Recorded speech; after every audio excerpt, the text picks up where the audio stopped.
Hello, and welcome, dear sisters and brothers, to The Faith Perspective. I'm Aldrich Jai, and with Beatrice de Cruz.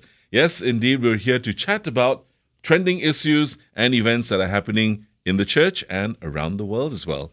Yes, this year, in line with the Jubilee 2025, it's a year of hope. And we have been called to respond generously to the vulnerable and those with financial struggles in our midst. Now, in Cardinal William Goh's message for Charities Week 2025, His Eminence mentions the prophet Micah, who invites us to walk humbly with God and those who are especially close to the least. And to walk with God, therefore, is to walk with a brother or sister in need with humility, so everyone can have a bright future in this journey of life. Now, joining us today, of course, we have someone actually who needs no introduction. This is Juliana Fu. She is the Executive Director of Caritas Singapore. But today we also have a lovely guest from Boystown. His name is Aldrich Jai Kishan Ramakrishnan. Yes. And he's the Assistant Lead at Boystown, and he's also the Lead at Youth Reach. Welcome both of you to Catholic SG Radio. Thank you. Thank you. Okay. Happy to be here. Thank you. Ju, I'm going to start with you first. Okay. We know each other, so I can bully you a little bit. As always. Okay. But let's just look and chat about the focus of this year's particular Charities Week drive. Can you share that with us, please? Okay, sure. So this year's Charities Week really continues with the theme Walk With Me, right? And really we chose this theme, a continuation from the past year or so, really to remind all the Catholics really that this campaign is about a journey, right? Journeying together along with those who need help, and to do so really in compassion and generosity. Right. So really the campaign video that we have chosen this year is taking an inspiration from a Bible story that we all are very familiar with, which is 5 loaves and 2 fish. So really essentially it is reminding us about really the whole idea of trusting and giving in faith, really with whatever little we have, that God will really multiply. Really, whatever small gifts that we think that is really not very impactful or meaningful, but in faith that this will multiply. Right. And really that is the call that we have, really for Caritas Singapore, to actually call Catholics into a collective effort to come together to support the Caritas Singapore family, and that is the resources that is needed to provide the vital programs and really the services to uplift the vulnerable and the marginalized in our community. Yeah. Actually, I love the theme, really, which is, I understand, a continuation of last year's. That's right. Very synodal, in fact, right? Yeah, very much what Pope Francis says, we journey together. Yeah, I like that. Yes. Thank you. And I'm quite sure also that many are quite familiar with the envelopes that sometimes are given out during this Lent, and that it's for Charities Week. How have you been able to spread the word about Charities Week this year, a little differently? Okay, so I think alongside with really societal changes, with everyone going onto more social media platforms, so we have made sure that really aside from the parishes that really are the key anchor in terms of spreading the word of this Lenten campaign as well, to walk alongside those who are more vulnerable in our midst.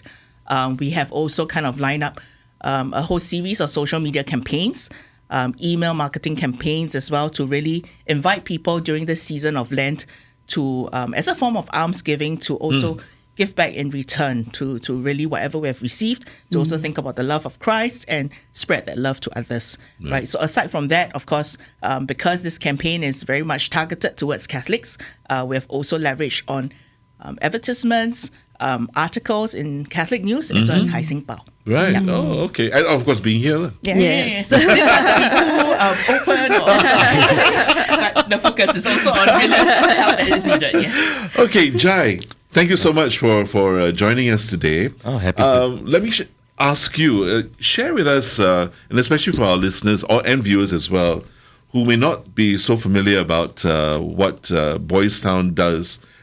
Share with us.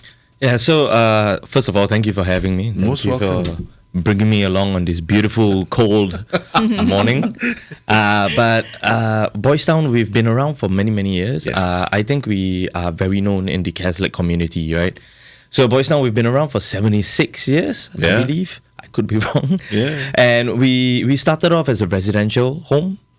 We took in boys from the war back then, and the brothers opened it up really to provide children with a second chance. Now, over the years, we have evolved, and we have really maintained the mindset of serving the community with what it needs the most. And so over the past few years, we've expanded our services. So we have the residential services that's still a staple in our work, but we have expanded to our clinical intervention center, fostering. Can I ask you, when you say residential services, can you share with us what exactly you mean by that? Yeah, so with the residential services, it's basically providing shelter for the boys. So back then, it was for orphans during the war, followed by youths that may have delinquent behaviors, to today where we host, we have 5 different residential units. Right. And they work with the boys on who may be under child protection, who've been abused, boys who may have traumatic experiences growing up, and thus now they have complex trauma, boys who require independent support, so providing them those resources. Right. So those are what our residential services I do. see. They are typically there from anywhere from 6 months to from 10 to, some of them have been there since they were 10 to about 21 years old. Wow. Yeah, so it's really important work, I think. Right. And so we try our best to support these youths. We also have other services like Yes. our fostering service, Yeah. where we basically kids who have gone through child abuse or are under child protection order, they are taken out of homes and they are now placed into a foster care home. Right. So we are very blessed to have so many foster families willing to raise these kids almost like their own, Right. and be supportive that way. And so we do that. We have our adventure center that do adventure therapy kind of work. Adventure therapy. Yeah, so it's a fun way to play with it. Youth Reach, where I come from, we do a lot of street outreach. So going into the community to support the youth in the community. Because at the end of the day, it takes a village to raise a child. Indeed. And we find it's important for us to be able to go out, talk to the youths, show them that there are resources around. Because even adults, like, they know there are family service centers, there are places they can get support. Very seldom we go out and seek the support. Right. And so we go to the youths, and then from there, they can come to us if they are interested, or we can meet them at where they're at to support them that way. I was about to ask you that. So where do you find these youth? Oh, everywhere. You say you go out to them, and do you, intentionally seek them out? Yes. So we do our best to be able to walk around. So we walk around the streets late at night. The typical telltale signs is you see a student in a school uniform hanging out at 10 p.m. at a basketball court, smoking, vaping. Clearly something's up. Yeah. All right. And we come from a non-judgmental lens. And so we look at it as, okay, something's happening. Not to judge you, but let's go up, introduce myself, and try to be cool. Yeah. Because kids don't talk to older people, right? Correct. So we try to be cool, and then we go up. Most of the time, we start the conversation with like what they're wearing, their shoes, the kind of music they're listening to. Of course, making it important for us to introduce ourselves first. Let them know we're not the police. Right. Yeah. We're not here to catch you. Sure. Typically, Boystown has a connotation where we're strict. Yes. Disciplinarians, right? Yeah. And so we've spent quite a good number of years changing that perspective, Right. to the point now where they see us on the streets and they start waving at us. And they're Cool. like, "Hey Jai, That's what's up, man?" Very good. So we're very blessed. We started off, Youth Reach started 15 years ago. We're celebrating our 15th anniversary this year. Right. And so we started off 15 years ago just as a small department based in Tampines. So we were the first department in Boystown to be out of Bukit Timah. Right. Yeah, and so we've spent... Why Tampines? back then, because Boystown was known as the strict place. So I think they had an idea of moving further. Okay. But we took over this similar service that was run by the Franciscan sisters. Okay. Yeah. And so it was called Poverello Teen Center. Yeah, beautiful place. And we were able to then take over that and carry on the good work that we think they were doing. Right. And then, again, evolving the services. Right. Otherwise, how are the clients, your clients, referred to Youth Reach? So we spent the past 3-4 years really spreading ourselves. Right. Again, evolving with the time and the needs, right? And so now we've spent a lot of time focusing on how we can engage schools, the resources and support needed by the schools, by the community partners that we work with. So that could be your community centers, other youth agencies that may not do case management. Right. So we work with them and they refer the cases over to us. Our friends at Caritas refer cases over to us as Right. well. And so that way we're able to then spread ourselves a bit more. Can you share with us, without being too specific, the sort of circumstances that your clients are usually in when they're referred to Youth Reach? So it's typically always the same things, right? I think even from when you were younger, when I was younger to now, the kids typically, the family situation isn't the best, more often than not. And that does not mean that they are from a broken family. Right. That does not mean that the parents are horrible. Right. Yeah. Right. But typically both parents are working. There's no supervision at home. Kids are left to their own devices. Right. And it becomes the kind of thing where they emotionally feel like they're not wanted. And that causes them to typically behave in a certain way. So To get attention. yeah, obviously. so things like drinking, smoking, hanging out to the wee hours of the day, cycling to random parts in Singapore, e-scooters. And then there are some kids that come from maybe less privileged families where they also then get involved with things like scamming. Your credit card scams, or... That's criminal, actually. Yeah, and so we work very closely with as many organizations as we can to support them. Government agencies? Other organizations that may be linked to the government, working with our friends at Caritas, where they've been very supportive to us. Sure. And that way we're able to create a more holistic support system for the youths. And so when I say youths, I mean male and female. So we work with both boys and girls. Right. And it's important for us to do that. 3/4 of my team is actually female. Oh, okay. Yeah. And so we work with both male and female clients from the ages of 10 to 24. So very large age group. And I think in line with the team as well, we are more focused on journeying with these youths. Yeah. Rather than just touch and go Yeah. and, moving away from them once they are fixed, Yes. quote unquote. And so we believe in journeying and following up with them. And now this year when we're celebrating our 15th year, and catching up with a lot of the youths that we used to work with, it's amazing to see the success that they've achieved. Wonderful. Do any of them come back to contribute? So many. Of course, the goal is for them to be able to get their life in order as well. So we have so many youths that want to come back. We have a boy that's come back to support our soccer program. And Great. now we're in the midst of supporting him. Correct? Because he's wonderful. still a client. So he's only 23, 24. But once he was done with the case management portion, he was still more interested in how he can contribute to Youth Reach. Wonderful. We have a couple of youths that constantly want to come back and be like leaders or mentors to our younger ones. Do you purposefully cultivate that sort of attitude in them? Or is it just from their own sense of wanting to just give back? I think for us, it's always it would be nice if they want to do it, but we never force. Right. I think everyone's on their own journey, Sure. on their own path, and it's important for them to intrinsically want to do it.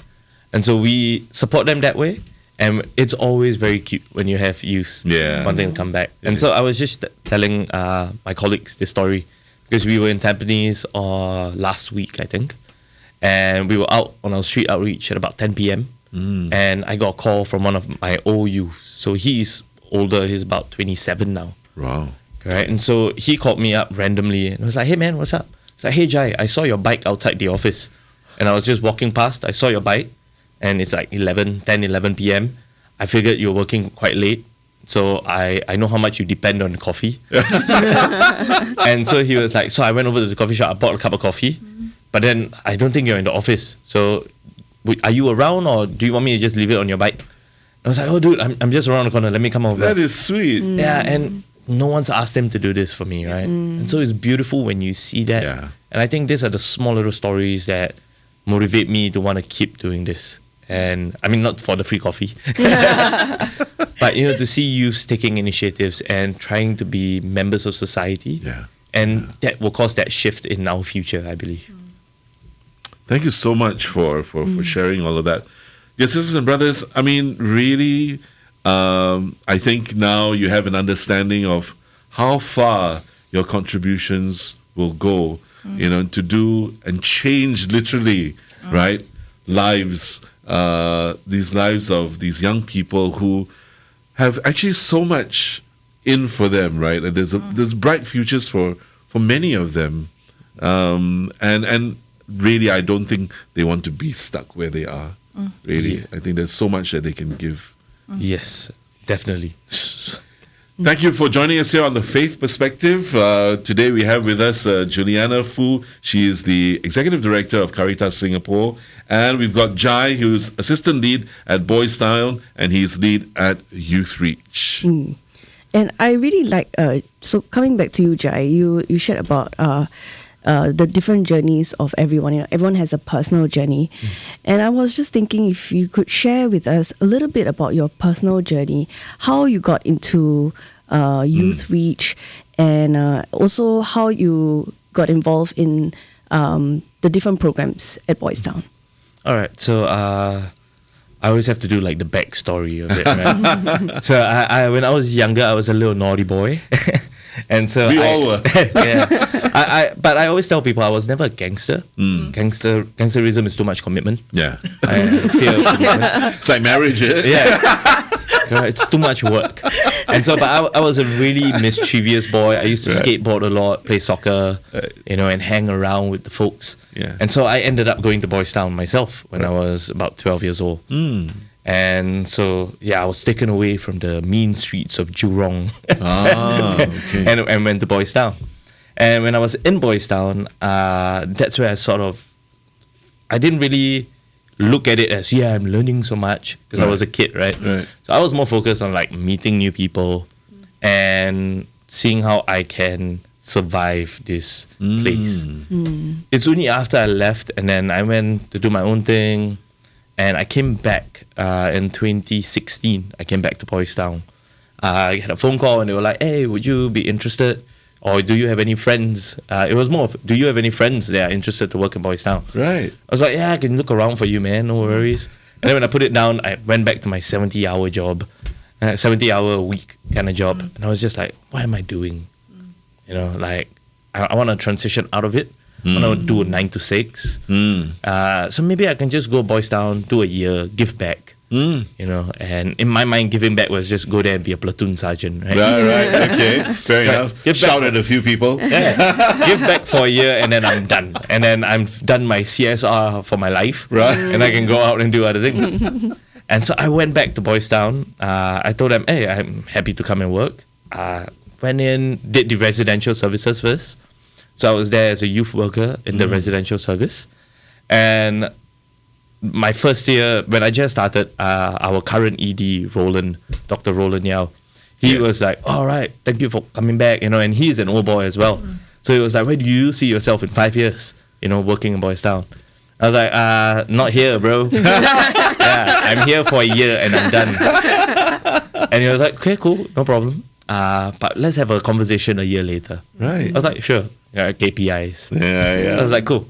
And then I went to do the work, and within a year, I saw him again for my performance appraisal. Right. And he saw me and was like, Jai, how has it been, blah, blah, blah. And I was like, I really love the work. And not because I'm impacting their lives, but more so they were impacting mine.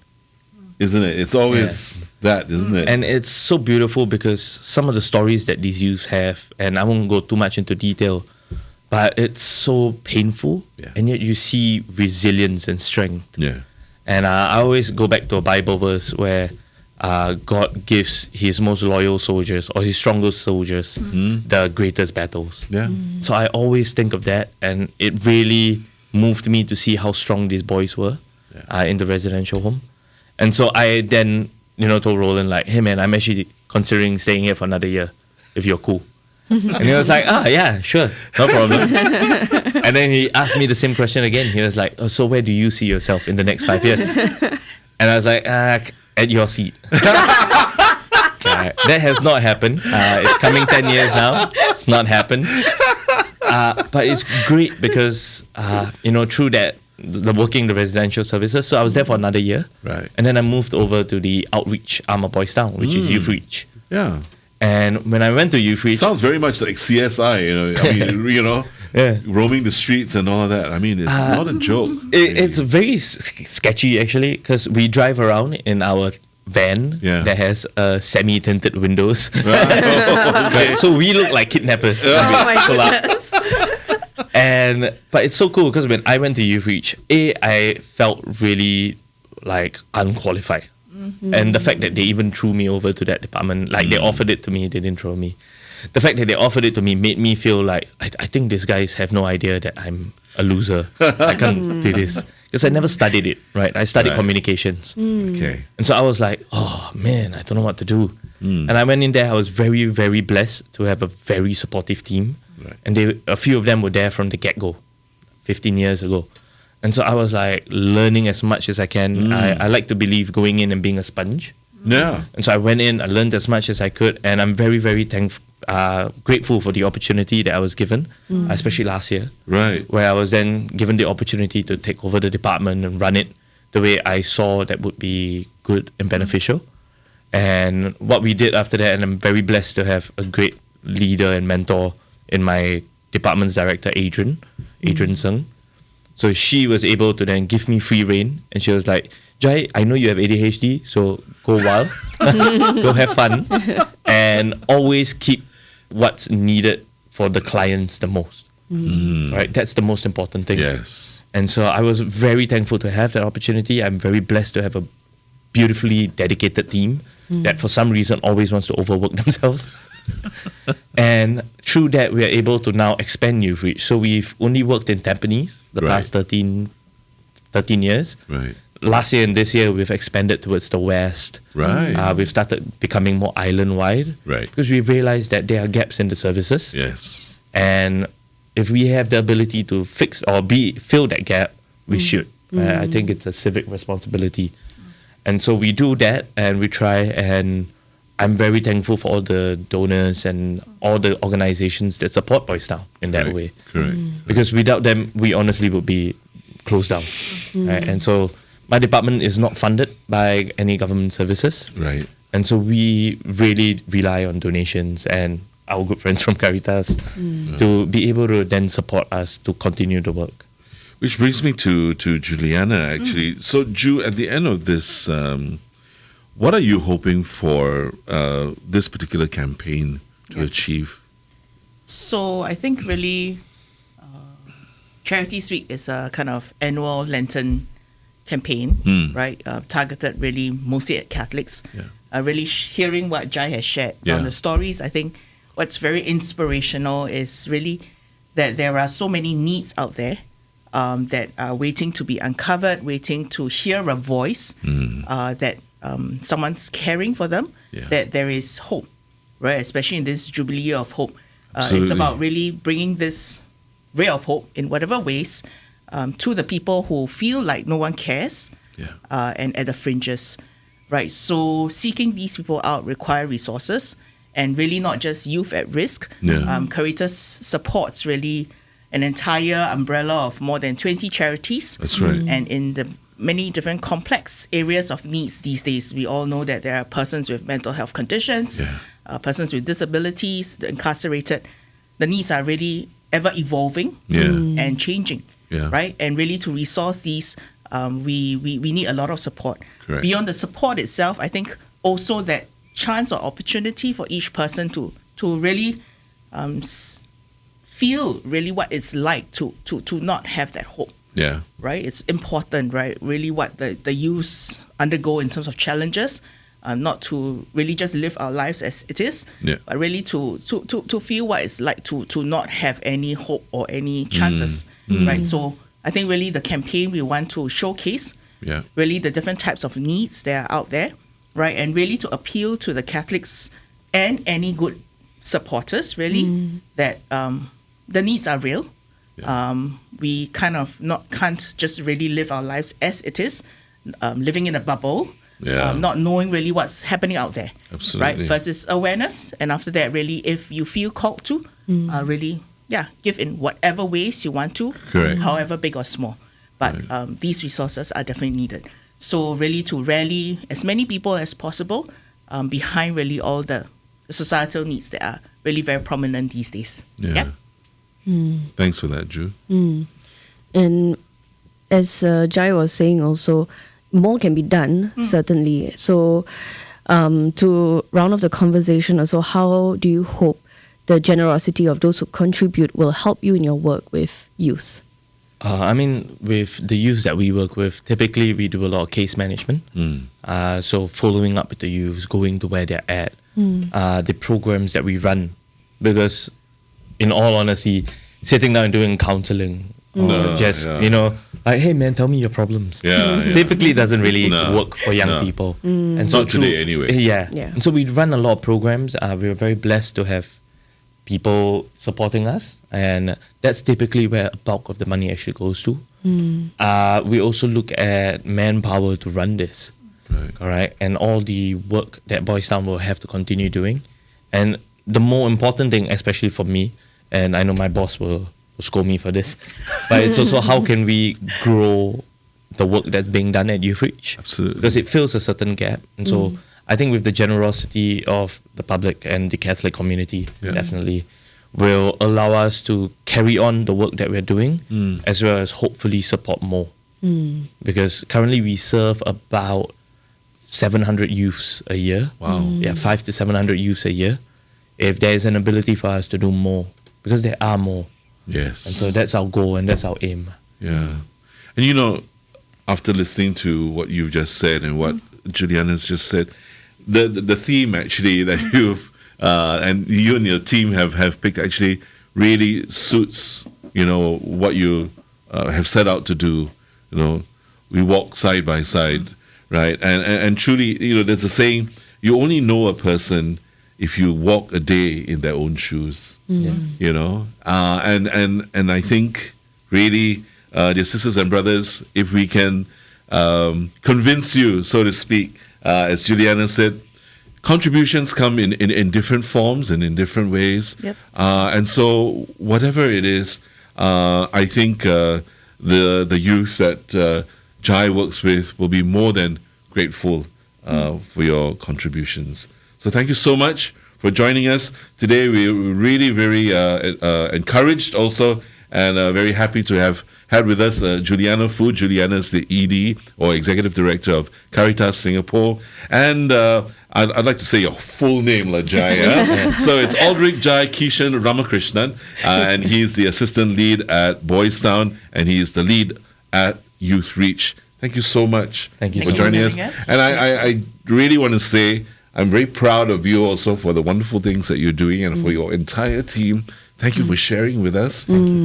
Because you're really truly doing God's work. Not everybody has that sort of talent to reach out to youth who sometimes don't even want to listen. You can reach out to them and do your best, and some of them will just say, I'm not interested. Yeah, and they still do. We still get it. But we try our best. Yeah. And so with the resources, hopefully that our sisters and brothers will come through with that. Continue your great work that you're doing. Thank you. Thank you. Yeah. Thank you. Yeah. Actually, So, just before we yes. go, I wanted to ask Juliana how we can contribute, right? Yeah. There are specific Okay. websites that, Okay. listeners and This viewers is your can go cell to. now. Yeah. So, of course, you can go directly to Caritas' website, right? And we really accept any modes of contribution. Right. On a either ad hoc basis or on a monthly regular basis. Of course, regular support does help us a lot in terms of projecting really how much resources Yes. we have to kind of support the various needs. Right. Charities Week, in fact, is kind of like our major fundraising campaign that resources about 60% of our needs. Right. So aside from that, in parishes, we have all the envelopes that you mentioned earlier that is available. And also, we will be visiting about 10 parishes this year. We're hoping to do roadshows to actually... Oh, that's great. Yeah, kind of show Great. our presence and thank supporters as well as rally more support. Yeah. So those are the ways. So our website is the main platform. Okay. Thank you. Thanks for Wonderful. sharing. Well, another way that you can also get the word out is to share this episode. And so, Yeah. as always, if you're listening to us, you can catch up on this interview and others on our Archdiocese YouTube channel. Absolutely. So together with Beatrice and our guests, thank you so much for joining us, your sisters and brothers. Take care. God bless and love you all. God bless. Thank Bye. you. Bye.